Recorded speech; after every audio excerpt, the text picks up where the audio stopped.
labor in which they no longer have a place, being relatively overpaid and underprotected, find themselves relegated to a lower France, the France of small and medium-sized towns and rural areas.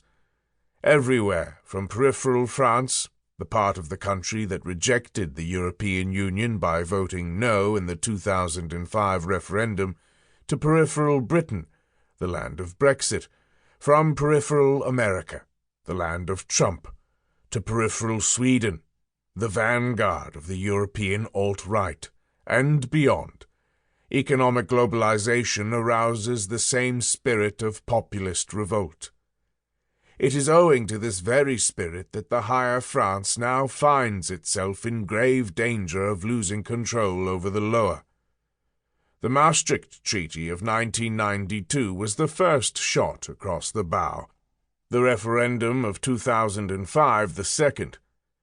The existing order will finally break down, not as the result of some decisive event.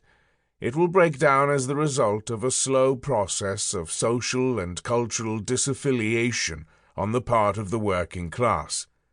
The political class in the broadest sense, not only politicians but cultural leaders, intellectuals, and journalists, now begins to dread the prospect of a modern slave rebellion.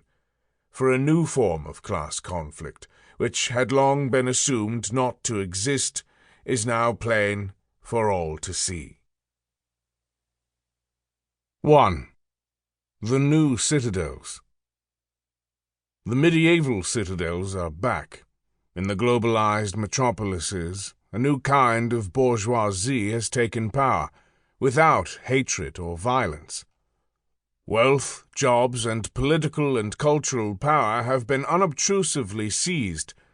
Although the great divide in French society is often described as a confrontation between elites and the people, the system rests not only on elites, but also on a very sizable fraction of the population, a new upper middle class, which lives mainly in the major cities and which has supported the economic policies of the upper class for 30 years now.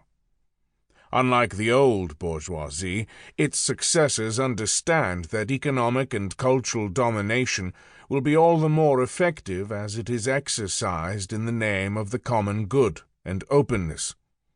From Bordeaux to Lyon to Paris, the new bourgeoisie votes for center-left or center-right candidates representing the global economy and resides for the most part in the 15 largest urban centers of France.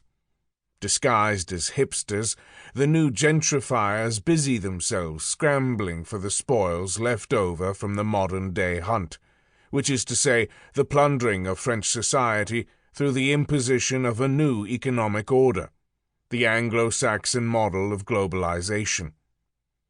This radical change was accomplished with little public protest or dissent by means of a contrived opposition between the enlightened and forward-looking champions of an open society and the blinkered defenders of the past, who call on France to take refuge behind closed borders. The voice of the working class, now associated with the camp of withdrawal, became inaudible.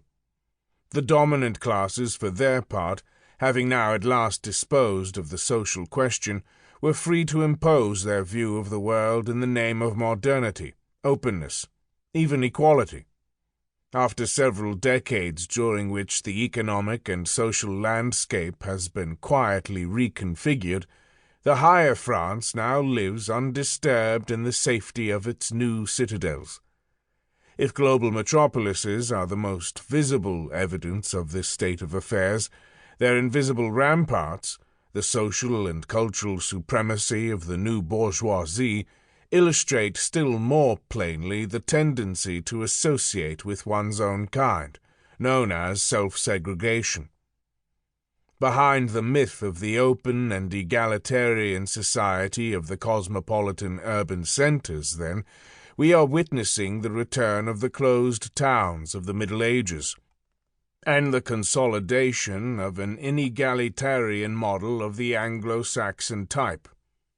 This reality is obscured by the manufacture of a